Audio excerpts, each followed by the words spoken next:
Alors je suis Catherine Vanier, maman de Cécile, qui a été tuée au Caire dans l'attentat du 22 février 2009. Les jeunes en fait sont arrivés sur cette place à 7h50. La bombe explose. Cécile est tuée pas sur le coup mais peu de temps après. 17 blessés, dont quelques-uns graves. 54 jeunes touchés dans cet attentat. Je suis intervenue dans un lycée, le propre lycée de Cécile, avec mon mari et puis la meilleure amie de Cécile, Mélanie. C'était important pour nous de pouvoir se rendre là-bas pour rencontrer des jeunes de classe de terminale et première, à peu près la même tranche d'âge qu'avait Cécile à l'époque, en 2009. Je vous avoue que ça a été un petit peu difficile au départ. Le fait de se retrouver en face de tous ces jeunes, ça nous a porté un peu. Et on a pu en fait témoigner de notre propre histoire, de l'histoire de Cécile surtout.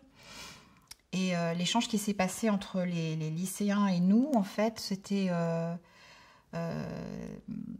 a été super chouette pour nous de pouvoir converser avec eux parce qu'en fait, il n'y a pas de jugement entre ce que l'on va apporter et ce qu'ils nous apportent aussi.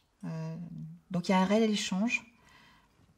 Et en fait, ils nous ont même dit à la fin qu'ils en auraient voulu plus. En fait, ça n'a pas été assez long pour eux. Ils auraient voulu plus d'échanges encore. Et pour eux, c'était du réel. Ce n'était pas juste de la médiatisation. Et de pouvoir converser avec des propres victimes, pour eux, c'était très important de pouvoir échanger avec nous. Et nous-mêmes, ça nous a apporté beaucoup. Il faut que ce qui lui est arrivé et ce qui nous est arrivé à nous et à d'autres, malheureusement, qu'on puisse en faire quelque chose de beau par rapport par rapport au terrorisme qui véhicule quelque chose de très laid, d'obscur. Donc on arrive encore à faire quelque chose, à transmettre tout simplement de l'amour. On en revient encore à l'amour, c'est ce qui est le plus important et ce qui réunit tout le monde. Donc oui, j'ai envie de transmettre encore de l'amour parce que j'en ai toujours. Je ne l'ai pas perdu et je ne veux surtout pas le perdre. Voilà.